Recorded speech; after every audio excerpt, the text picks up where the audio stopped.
All right, let's get you up to speed with your business briefing for February 16th, 2026. Today, we're asking some pretty big questions. Is the 70-hour work week actually making a comeback? And what on earth happens when a government budget gets leaked online? We're going to break all that down, and a lot more. Okay, so here's what's on the docket. We're kicking things off with that controversial 99.6 work culture. Then, we'll unpack a pretty major government data leak. After that, we'll dive into some new rules that are shaking up the app stores, and we'll wrap up with a couple of key digital updates you need to know about. First up, let's talk about a trend that's making a serious comeback, especially in the tech world, this super intense 996 work culture. So the big question is this really the key to success, or is it just a fast track to total burnout? Let's just start with this idea. Are we actually heading towards a world where working 70 hours a week is seen as normal, as the standard for ambition? It's becoming a reality for a growing number of people, for sure, especially in those hyper-competitive fields. So what are we even talking about with 996? Well, the name kind of says it all. You're working from 9 in the morning to 9 at night, 6 days a week. And if you do the math, that adds up to a whopping 72 hours. Now, this is not some brand new idea. It first blew up in China's tech scene about a decade ago as a way to just pour fuel on the fire and accelerate growth. But it faced a huge backlash over workers' rights, and now it's popping up again, this time in the cutthroat world of US AI startups, where the fear of getting beaten to market is just immense. And this is where it gets really interesting. Some companies aren't just quietly expecting these hours, they're advertising them. They are tapping into this idea of attracting young, ambitious people who see that insane commitment as a badge of honor. Proof that they're part of something elite. But you have to wonder, can that mission-driven focus really last without causing burnout and, ironically, killing off innovation in the long run? Okay, but as you can imagine, it's not all sunshine and rocket ship growth. There is a serious flip side to this story. Let's dig into the huge and often hidden costs that come with this kind of schedule. The World Health Organization has a number they really want you to remember, and that number is 55. Once you cross 55 hours of work in a single week, you officially enter a zone of seriously increased health risks. And this chart, wow, it really lays out just how serious we're talking. An analysis by the WHO and the International Labor Organization found that working 55-plus hours a week jacks up your risk of dying from heart disease by 17% and from a stroke by a massive 35%. That's compared to a normal work week. But here's the real kicker, especially from a business perspective.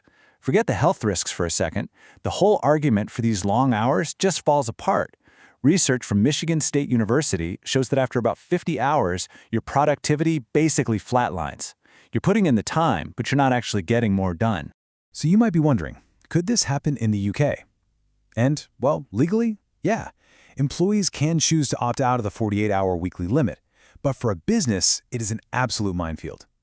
Pressuring staff is a huge risk. It makes finding good people nearly impossible, and, like we just saw, it can end up destroying the very productivity you were trying to boost.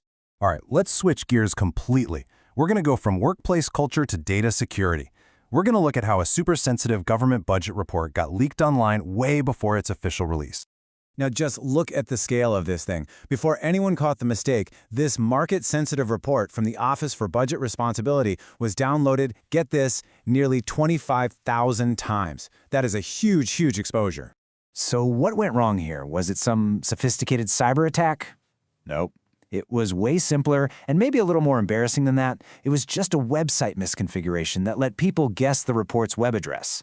The solution? Pretty common sense, really. From now on, reports like this will be published on the much more secure gov.uk platform. Problem solved. Okay, next up, we're diving into the digital marketplace. The UK's competition regulator is stepping in to level the playing field on the app stores. And honestly, it's a really big deal for thousands of businesses here in the UK. And here's why it matters so much. The UK's app economy isn't some little niche market. It was valued at an incredible £28 billion last year. Yeah, billion with a B. It's a massive part of how countless companies reach their customers every single day. So the Competition and Markets Authority got commitments from both Apple and Google on 4 key things.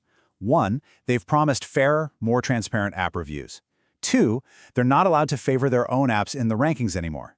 3, and this is huge, they can't use data they get from developers to build their own competing products. And 4, they'll make it easier for developers to get access to core system features. These are all pretty big steps toward a more balanced ecosystem. All right, let's finish things off with a little rapid-fire round.